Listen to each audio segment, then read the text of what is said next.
Olá, começa agora mais um Fiscalização Pública, o programa que acompanha e divulga as ações dos vereadores aqui da Câmara de Taubaté. E hoje a gente está recebendo aqui nos nossos estúdios o presidente da casa, o vereador Alberto Barreto. Vereador, muito obrigado por ter aceitado o convite, seja bem-vindo. Obrigado, Josvaldo. Seja bem-vindo à Câmara Municipal de Taubaté e à TV Câmara, né? O primeiro programa aqui hoje, né? Sendo um dos novos contratados da Câmara Municipal através do concurso público. Seja muito bem-vindo a essa casa, tá bom? Espero fazer uma boa parceria aqui com o pessoal do Legislativo. Com certeza vai fazer, tá? Seja muito bem-vindo, não só você, como outros técnicos que estão aqui também, né? Oriundos aí desse novo concurso, aí sejam todos muito bem-vindos a essa casa aqui e que a população vai conhecendo aos poucos aí também o trabalho de vocês junto aos vereadores aqui. Ok, vereador. A gente vai começar falando então sobre um tema importante. Foi aprovado o selo Sim aqui na cidade de Taubaté. Gostaria que o senhor falasse então sobre esse assunto, como é que chegamos a essa aprovação no começo do mês de abril. Então, esse programa, o selo Sim, a lei foi instituída no início de 2021. Só que o que é o selo Sim? O selo Sim, a pessoa, ela é produtor rural, ela produz um queijo, uma linguiça, um produto artesanal, e ela não tinha o selo de inspeção sanitária para poder comercializar. Então, se pegasse ela vendendo, o produto era legal, aprendia tudo. Com o selo Sim, a vigilância sanitária do município faz a inspeção desses produtos, dá uma certificação para ele, e com essa certificação, então, de inspeção sanitária, ele poderia comercializar, mas somente dentro do município de Taubaté. O que nós aprovamos agora foi o quê? Uma mudança nessa lei para adequar, para a gente entrar num consórcio do selo Sim. O que é esse consórcio? O consórcio é o quê? O pequeno produtor rural, ele vai poder comercializar esse produto em outros municípios. Porque o que acontece? O consórcio, ele tem 18 cidades da região. Então, quando a inspeção é feita pelo consórcio de 18 cidades, esse produtor, a partir da hora que ele recebe esse selo Sim desse consórcio, ele pode, então, comercializar não só dentro do município de Taubaté, mas nas outras 17 cidades do município, da região. Ou seja, você amplia o mercado desse pequeno produtor rural de Taubaté, né? Permite que outros produtores de outra região comercializem em Taubaté, como comerciantes de Taubaté também comercializem os seus produtos em outras cidades. E foi isso que nós fizemos aqui. Então, eu recebi essa demanda de algumas produtoras rurais, né? A Vanilda e esqueci o nome dela. Depois eu lembro até o final do programa, eu lembro de falar o nome, porque é chato não falar o nome da pessoa. As duas me procuravam e falaram assim: ô vereador, a gente precisa do selo Sim, mas também existe a questão do consórcio, que é melhor para a gente. Então, eu fui junto com a Secretaria de Agricultura, do Departamento de Agricultura da Prefeitura, e a gente foi buscar mais informação tal, e descobrimos que realmente que era importante, e nesses últimos 2 anos nós trabalhamos muito nisso, né? Demorou aí 2 anos para ajustar toda a questão desse consórcio, e agora foi aprovado aqui na Câmara. Então, Câmara de Taubaté aprovando esse projeto, o produtor rural de Taubaté entra dentro desse consórcio e vai poder expandir aí o mercado de trabalho deles, que vai gerar emprego e renda na cidade, né? A partir do momento que o pequeno produtor, né, o produtor rural, faz parte desse consórcio, ele tem uma série de benefícios, né? Então, por exemplo, o rateio de despesas, né, taxas mais baixas. Quais outros benefícios traz para o produtor rural e também para a cidade de Taubaté? Primeiro que é o seguinte, o custo operacional para a prefeitura, se fosse fazer aqui na cidade, só a inspeção municipal, gastaria em torno aí de 30 a 40 mil reais mês, o custo da prefeitura, para contratar toda a mão de obra. Quando você faz isso dentro de um consórcio, reduziu para 6 mil reais mês. Então, primeiro ganho, o custo operacional para a prefeitura. Segundo, que as taxas são mais baixas e a burocracia também está mais próximo dele. Para ele conseguir esse selo, antes era um selo estadual ou um selo nacional, era muito caro, era técnico, o cara tinha que ficar indo para São Paulo ou indo para Brasília para conseguir resolver os problemas. E ficava muito caro para o produtor, por isso que ninguém fazia. Então, essa questão do selo Sim trouxe toda essa burocracia mais simplificada e mais próxima do produtor, diminuindo também os custos para o produtor, né? Então, ele consegue um selo mais fácil.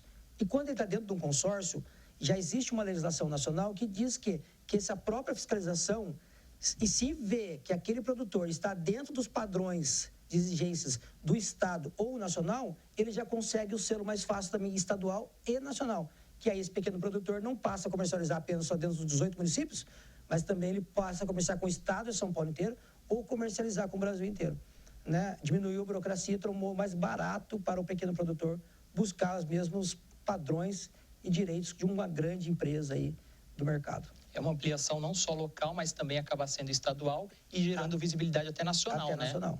E a gente sabe que essas pequenas empresas também conseguem, às vezes, até uma parceria internacional. Hoje tem muitos órgãos de fomento, de apoio também aos pequenos produtores, Exatamente. né? É um pequeno passo que vai levar a longas distâncias aí. E é uma vitória, assim, do município e também para parte do agronegócio que vem crescendo bastante aqui na cidade, né? E precisa muito, né? Precisa de apoio. E a gente falando de agronegócio, também é importante lembrar da questão do transporte, da infraestrutura. Muitas vezes as áreas rurais, elas estão distantes do centro e precisam de um sistema de locomoção, de transporte e logística para fazer com que esses produtos escoem, desde o produtor rural até chegar à cidade, né, vereador? E aí a gente tem um caso aqui para a gente falar sobre a área rural, sobre obras realizadas, né?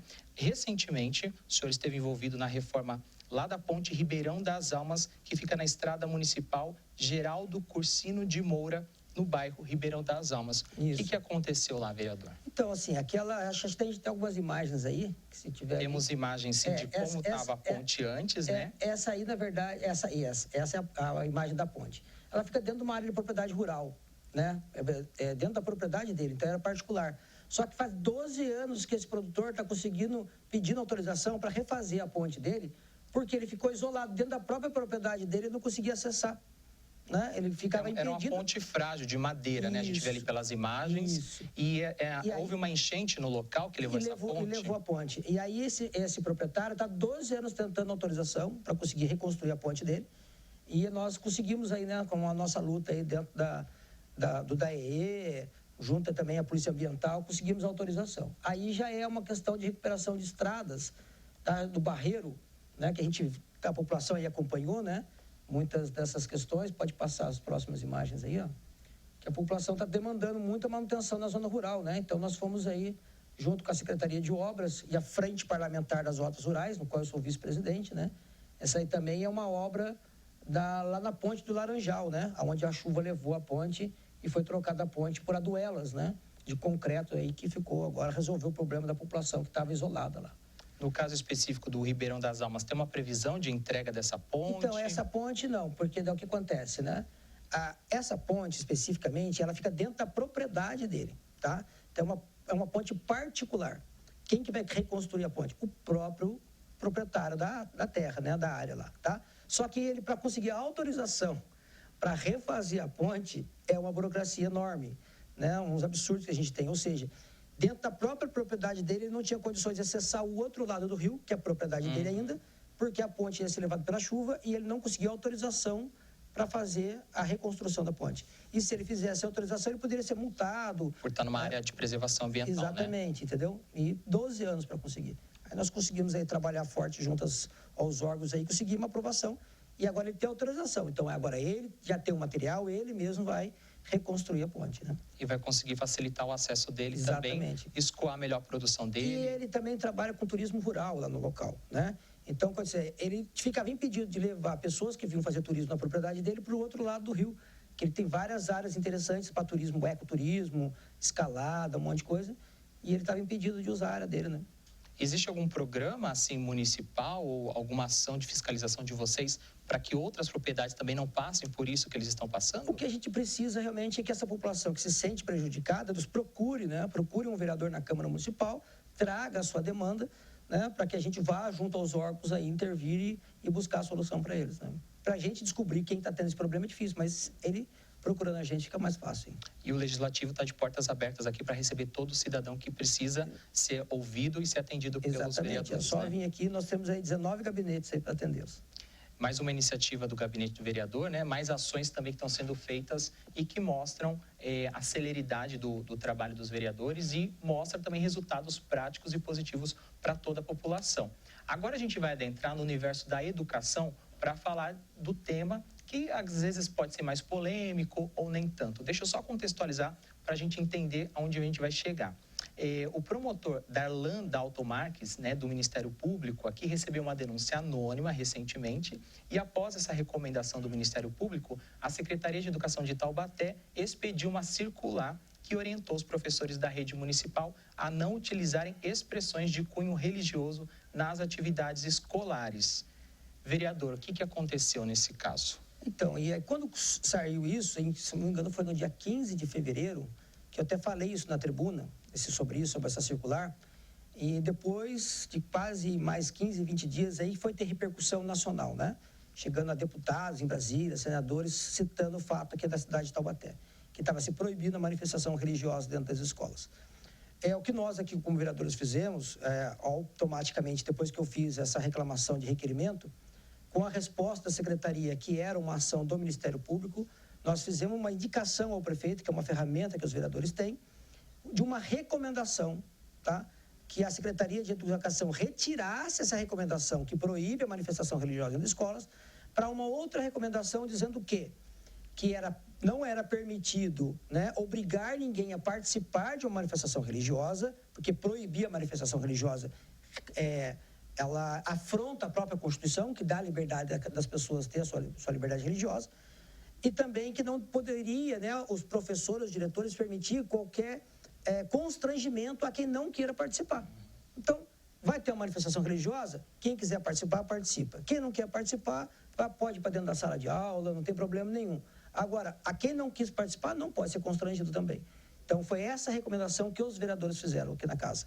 E foram os 19 vereadores que assinaram, todos, né, unanimidade, assinaram essa indicação ao prefeito, que foi votada e aprovada pela casa, e nós encaminhamos e agora estamos aguardando a resposta da prefeitura. A prefeitura já fez uma outra circular, né, também dizendo que não, que pode ter a manifestação, aí seguindo a orientação da Câmara, né, que a gente fez, já está essa circular em funcionamento, que pode ter a manifestação religiosa, o que não pode exatamente o quê?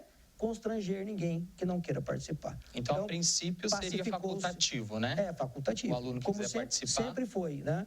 Porque partiu de uma denúncia anônima. Uma denúncia anônima sem provas. E existe um caso específico dessa denúncia? É algo concreto? Então, não, é assim. A denúncia foi o quê? Uma denúncia anônima. Tal escola está obrigando os alunos a participar e quem não quer participar é chamado de macumbeiro. Primeiro, para quem conhece a escola pública, sabe que dificilmente vai acontecer isso. Um diretor, um outro professor viria isso, não permitiria uma coisa dessa. Agora, o engraçado é que a pessoa fala que isso acontece, mas ninguém filmou. Ninguém gravou um áudio, não tem ali um áudio. Hoje em dia todo mundo tem um celular na mão, né? Não tinha nada concreto. Não tinha nada concreto, foi só uma ilação. E aí a promotoria tomou uma decisão, como se isso fosse um fato verdadeiro, e queria que se tomasse uma medida contundente sobre algo que não tinha se prova que realmente tinha acontecido, né? Então, nós fizemos a recomendação e a prefeitura já acatou, né? Então, hoje nós temos uma circular que permite a manifestação religiosa, o que não permite é o constrangimento de quem não queira participar. E é assim que tem que ser. E esse consenso até fica em conjunto com o que diz a própria LDB, né, que é a Lei de Diretrizes e Base da Educação, que fala que o ensino religioso nas escolas é obrigatório, mas de matrícula facultativa. Exatamente. Ou seja, participa quem quer. Participa quem quer. De acordo com as suas convicções religiosas, exatamente, né? Exatamente. Ainda falando de educação, a gente vai falar de outro tema também bastante importante nesse mês de abril de 2023. Afinal de contas, a gente está vivendo uma onda de ataques, né, às escolas públicas. A gente teve 2 casos recentes aqui no Brasil que chamaram muito a atenção, casos que foram, logicamente, para a mídia. De acordo com o mapeamento da Universidade Estadual de Campinas, a Unicamp, tem um estudo sobre esse caso, o caso de ataques de alunos ou ex-alunos, desde 2002, quando começou esse estudo, já foram registrados, vereador, 22 ocorrências. Esses dados assustam, logicamente. Como é, então, que o Legislativo, como o seu gabinete, está tratando esse tema e como coibir para que casos como esse não aconteçam aqui também em Taubaté? Então, a primeira coisa, assim, em 2021, eu tive em Indaiatuba, na cidade de Indaiatuba, conhecendo o sistema chamado COI da Educação, tá? Onde todas as escolas têm várias câmeras com um sistema de tecnologia que consegue fazer a identificação se quem está invadindo a escola é um ser humano, mesmo que pulou o muro, ou se de madrugada quem pulou e disparou o alarme foi um gato, por exemplo, né? Então, nós precisamos trazer tecnologias para ajudar nessa segurança. Mas só a câmera não impede ninguém de entrar. Você só vê que só mostra que o cara pulou, né? E nós buscamos aí junto à Secretaria de Educação, não só a busca da questão de tecnologia, mas também a presença de pessoas com segurança nas escolas. O que foi feito aqui na escola, né, em Taubaté? Principalmente para os pais lá do outro lado, lá ficarem mais tranquilos, né? Estive conversando com o Capitão Souza, acabei de sair de uma reunião agora no DEIC, junto com a Secretaria de Segurança Pública, a Polícia Civil, né, e outras secretarias de outros municípios em conjunto, para estabelecer protocolos de como atender essas ocorrências, tá? aqui em Taubaté, a maioria das escolas já tem câmeras internas com um link que o próprio sistema do COI consegue automaticamente ver o que está acontecendo dentro da escola. Cada escola tem um rádio comunicador com um botão de pânico, então a diretora acionando aquele botão dentro do COI já dispara o alarme. O COI consegue acionar as viaturas tanto da Polícia Militar quanto da GCM para que faça o atendimento. Tá? Já foi feito alguns testes aqui na cidade de Taubaté e a resposta fica em torno de 4 a 6 minutos, ou seja, após a diretora acionar o botão de pânico na escola, entre 4 a 6 minutos tem uma viatura ou da Polícia Militar ou da GCM já chegando na escola. Né? Ou seja, esse atendimento rápido, a presença da segurança dentro da escola ali. Mas não passa só por isso. Nós também aqui conversando, eu e o vereador Macedo, estamos indicando, o vereador Macedo indicando ao prefeito que se estabeleça protocolos dentro de cada escola. Como que os professores devem agir num caso desse? Né? Como eles devem agir para gerar segurança para os demais alunos dentro da escola? Isso é um trabalho que a gente vai levar junto para a Secretaria de Educação, para que treine os professores, né, os funcionários da educação dentro das escolas, para que saiba qual o protocolo, como agir numa situação dessa que garanta mais segurança. Então, está se trabalhando em várias frentes para garantir a segurança das crianças dentro da escola, né? Mas também existe uma questão de muita fake news na rede social, nos grupos de WhatsApp, então os pais têm que tomar cuidado com isso. Mas a gente também chama os pais, a responsabilidade dos pais, para saber o que seu filho está fazendo na internet. O que seu filho está seguindo no Instagram, o que seu filho está seguindo, assistindo no YouTube, assim, nas redes sociais. A responsabilidade dos pais também, saber o comportamento dos seus filhos, né?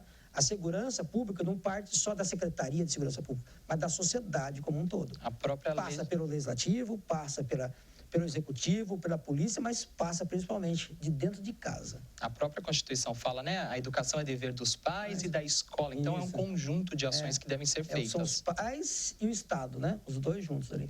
Nenhum não é sozinho. Hoje, o governador do estado lançou um pacote de medidas, né, para as escolas estaduais, a âmbito estadual. A gente está falando de ações, quando a gente coloca segurança privada, seja na escola pública ou na privada, essa segurança traz uma certa ação corretiva. E em termos de prevenção, vereador, o governador lançou hoje contratar psicólogos, apoio psicológico para esses alunos. O senhor acha que essa é uma ferramenta também importante? É importante, principalmente, porque muitas vezes o diretor da escola, o professor, consegue identificar o aluno que está com problema. Esse aluno já tem um comportamento diferente dos demais, né? E aí orientar os pais, né, e a secretaria e tudo mais, para que dê uma assistência psicológica, para que se consiga identificar já o problema logo no começo.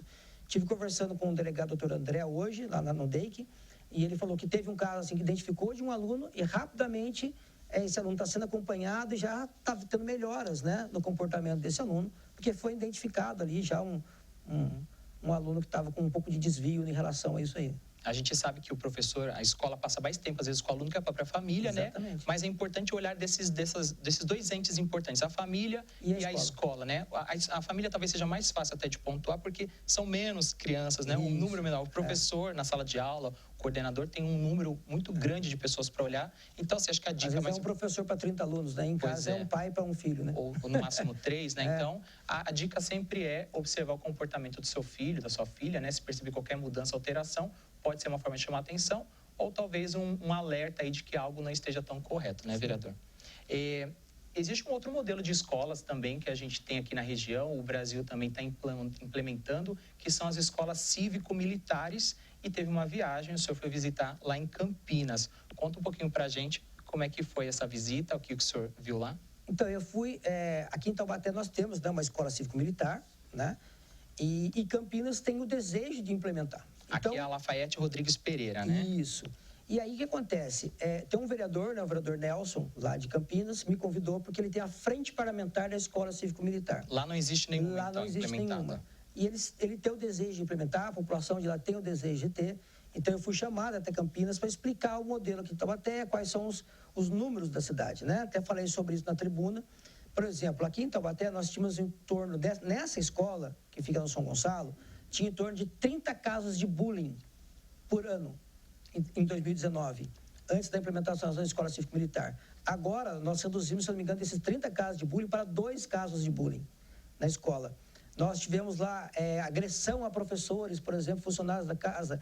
Se não me engano, o número, acho que era 18 agressões, ou 17, caiu para 0.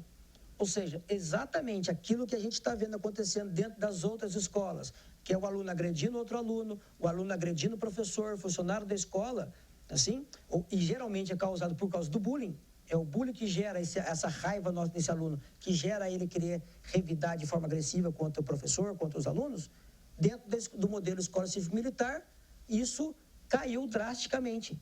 Então, nós entendemos aí que o modelo da escola cívico-militar vai ajudar muito a reduzir esses casos que nós estamos tendo. É um exemplo prático, está aqui na cidade de Taubaté. E no fato que aconteceu o dia do primeiro caso aqui na cidade, que criou pânico nas escolas, eu estava, por incrível que pareça, dentro da escola cívico-militar, fazendo uma visita, e vi lá os pais desesperados, correndo para a escola, querendo falar com a diretora, os alunos com medo dentro da escola. E a diretora, muito tranquila, foi lá, chamou todo mundo, fez uma reunião e explicou.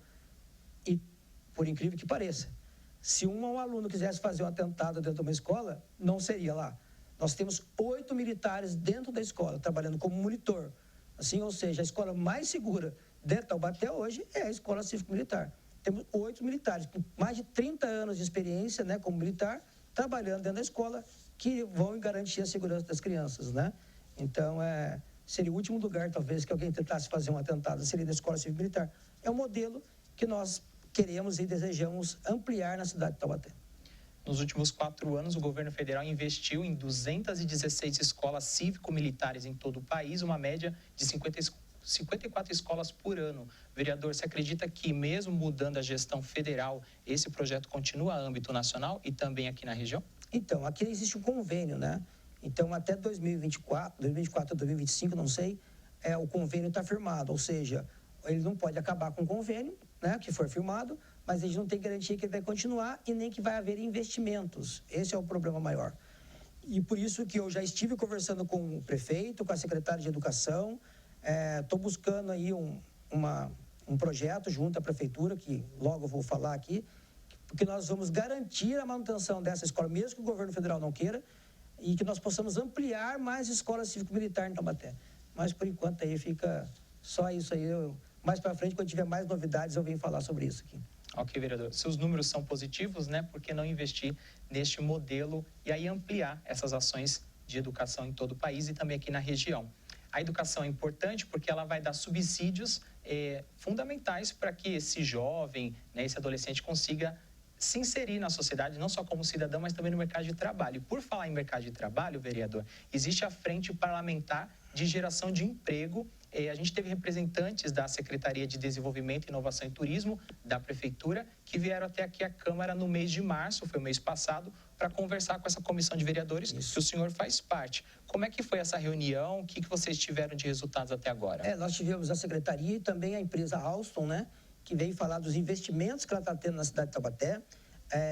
Ela está aumentando, já ampliando agora mais 200 empregos direto dentro da fábrica de contratação de mão de obra, porque ela tem um contrato muito grande, né, com fabricação de vagões aí de trem de metrô na cidade de Taubaté. E como ela aumentou o número de contrato dela, ela está ampliando aí mais 200 mãos de obras na cidade. Só que quando a gente está falando de 200 mãos de obra direta, indiretamente a gente gera aí mais 2 ou 3 empregos, né, de forma indireta. Então isso vai impactar bastante a cidade. Nós tivemos também a Frente Parlamentar fazendo uma visita também em outras indústrias aqui da cidade, que também estão ampliando o seu número de quadros de funcionários. Tem uma que já anunciou mais 30 vagas, a outra mais 20 vagas, e a Frente Parlamentar trabalhando forte nisso. E o que nós queremos fazer é o quê? É direcionar essas vagas para o PAT, assim, da cidade, que é onde o cidadão taubatiano vai lá, registra o seu currículo, e ali é anunciadas as vagas, e dali ele é indicado para essas empresas para passar por uma entrevista lá e passar por uma seleção, né?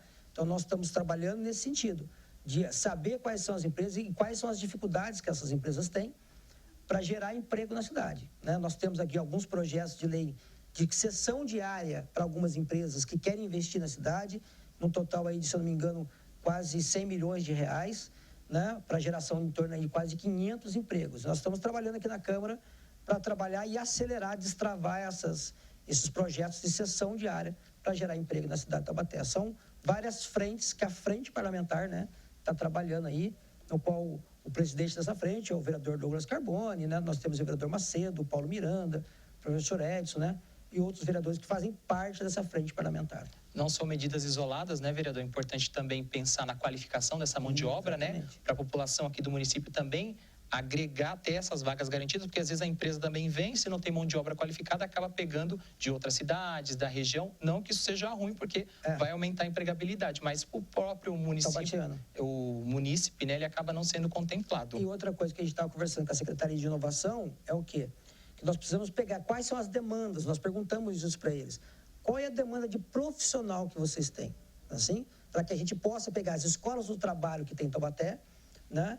E possa oferecer isso aí, ó, vamos focar nesse aqui, porque essa aqui é a mão de obra que realmente essas indústrias estão precisando. Então, não adianta trazer a indústria, não tem mão de obra qualificada na cidade, ela vai buscar essa mão de obra fora, né? Então, nós temos que qualificar o nosso trabalhador taubatiano para ser absorvido por essas empresas aí. Então, eu trabalho realmente em várias frentes.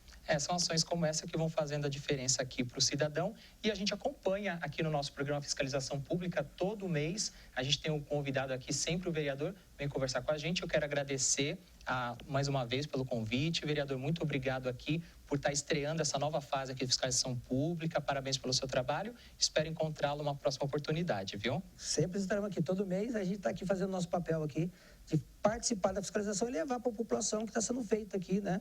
Não só por este vereador, mas pela casa como um todo, a cidade. E parabéns pela condução aí da sua primeira entrevista. E obrigado por seu primeiro. Eu que agradeço, vereador. E você que está acompanhando a programação da TV Câmara de Taubaté, a gente fica por aqui com esse Fiscalização Pública. Continue na nossa programação, continue assistindo e tem mais programas aí à frente para você acompanhar. TV Câmara Taubaté, a primeira TV legislativa do Vale.